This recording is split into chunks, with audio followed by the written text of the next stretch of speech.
James from Alvin has a R22 confusion question. Well, he does, because he's getting a new replacement AC system, and he thinks he's getting some noise from the tech. James writes, it's all electric, of course. The technician told me that the R22 systems are not available within his company anymore. He says, you recently stated that R22 is the best thing going, along with a fresh air duct, of course. I think he's talking fresh air return there. Return, yeah. But yeah, anyway, is the R410A system okay along with no fresh air return? The system is a Daikin 3.5-ton 14-seer that he quoted me for $10,400, which includes duct replacement and 11 vent outlets. I think he means 11...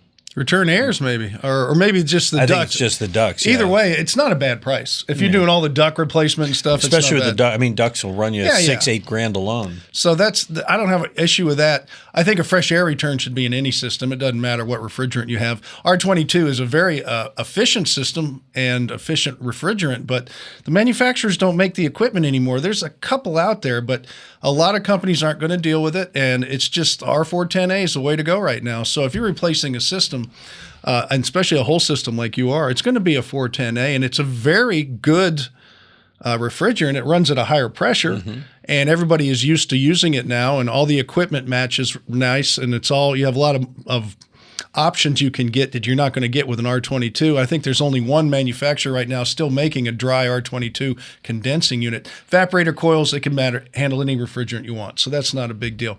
But if you're getting a whole new system, you're going to do an R410A, and you're going to get the warranties. You're going to get all that stuff that you're looking for with a new system. And hopefully these people are people you're going to use from now on, taking care of this system since they're putting it in. That's a key consideration when you get an AC. You got to make sure you like the installer, because he's giving birth to that system. He's going to parent it for as long as you have it. Yeah, if you don't, what's going to happen is you're going to go with a cheap guy system. He puts it in. You're going to get someone you have take care of it. They're going to badmouth it the whole time and keep selling you upgrades because they say, oh, this guy didn't know what he was doing. The company that puts it in should not be doing that to themselves. It's like shooting yourself in the mouth. Well, there you go.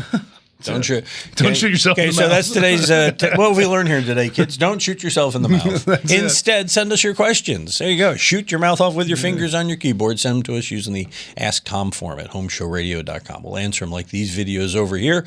And you want to help us out, Tom and me? Ding! Subscribe to our channel. Thanks.